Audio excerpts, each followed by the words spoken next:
4834 Mt Almagosa. Gonna go ahead and do a quick inspection here. The house looks great. It's in great condition. The eaves are the overhang of the roof, and we always start there. We're inspecting the fascia, the rafter tails, and the starter boards. Fascia's here, and fascia looks good on the house. Starter board is up in there. There's one little questionable area outside the sliding glass door in the back where I found some termite droppings near the door. So that's something worth keeping an eye on. And then these are the rafter tails, and all the rafter tails look good on the home as well. So the house is in great condition. We look at the roof. First thing we start with is this drip edge right here. And drip edge has only been required by building code for about the last 25 years or so. We peek underneath that drip edge and we find another drip edge.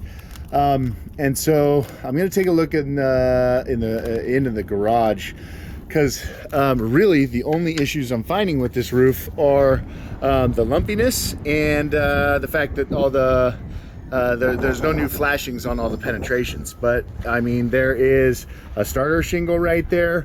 The shingle stagger looks good. The nailing pattern looks good. The shingle spacing looks good. The rows look nice and straight. And the ridge caps look good. These are the ridge caps. They always wear out first.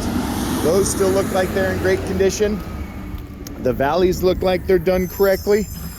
You know, all those flashings have been treated fairly recently.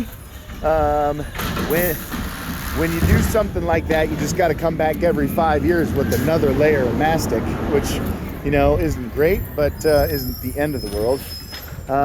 Considering they did the stucco, I would have loved for them to do a new counter flashing around the chimney.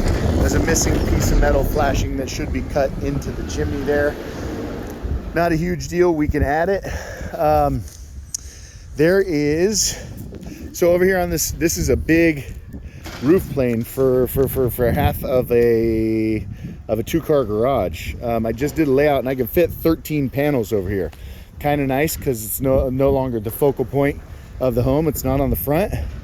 And then if we did, which actually I'm not even going to suggest that we re-roof it, the shingles hardly show any wear and tear. It would just be one of those things where it's such a shame to tear it off, considering I don't find anything that's screaming, you know, I'm gonna leak, and that general condition of the shingles is still great.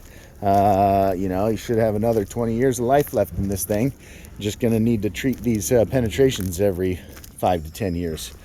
Weatherhead over here looks great. A lot of times flippers do not permit panel upgrades, but you've got a panel that's perfect and ready for solar, and it looks like they did it legit. Looks like they permitted it, so that's a good sign. So anyways, again, yeah, it looks a lot better than I expected when I get up here. There's just more texture to it than typical.